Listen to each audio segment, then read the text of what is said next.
My name is Devin Zenner with Zenner Sport Gen Farm.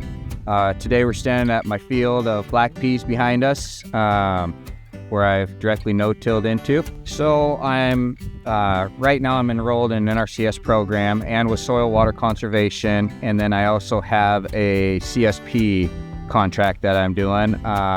We do nutrient management, reduced tillage, and then we also use a lot of biologicals or biostimulants. We've been cutting our synthetic nitrogen quite a bit. We also do a lot of cover crops. I guess I shouldn't say a lot. We do some cover crops.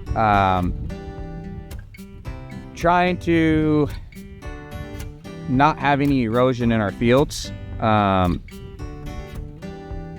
to keep these streams healthy. As in this field, we graze cattle down in our pasture right down here, so we try to make sure that we don't have a bunch of nutrient runoff, because we don't want that water all dirty for our cattle for drinking water. Not only that, the fish, because this goes clear down to the Lewiston area. So by keeping this residue on, we prevent any erosion, what have you. So yeah, that's kind of gist of it. I came back to the farm about 7-8 years ago.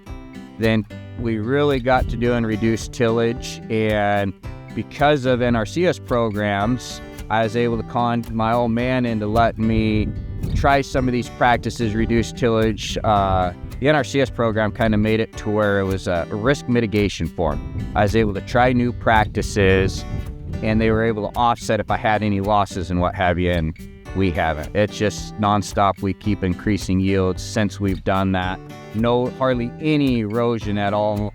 I mean, you can get freak deals, freak storms, and have erosion and stuff like this. It happens. But I can't imagine it's something like that if we had this ground plowed, what it'd be like if we had those freak storms. It'd be devastating. So I'd say half of my farm's probably no-till, the other half's reduced till. And we just keep reducing the other ones as we keep going. So transitioning them into no-till. We're a long-term no-till operation. My father started experimenting with no-till in the early 80s. Went to full no-till, 100% on the farm in 1999. Big focus on, conservation, water tillage, eliminating runoff and erosion of those different kinds.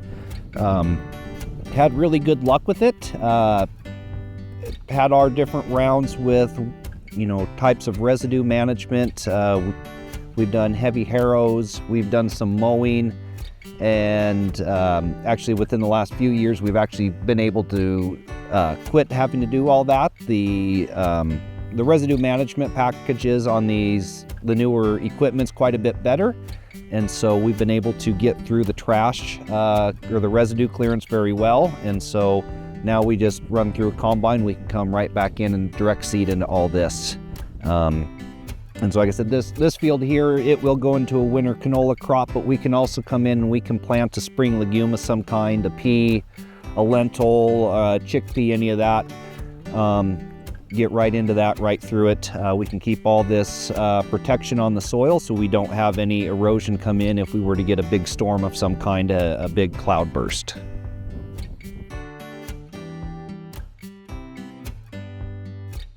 But the way that's designed is as it comes out of the pond, it kind of goes in an S feature so that it slows down the water. Drops the sediment. And it drops the sediment so that as it goes on down through the creek and then ends up in Lapway Creek, it's a clean water. Take the sediment out of it. Yeah, so you drop the sediment and a lot of the nutrients if there was any nutrient runoff in the fields.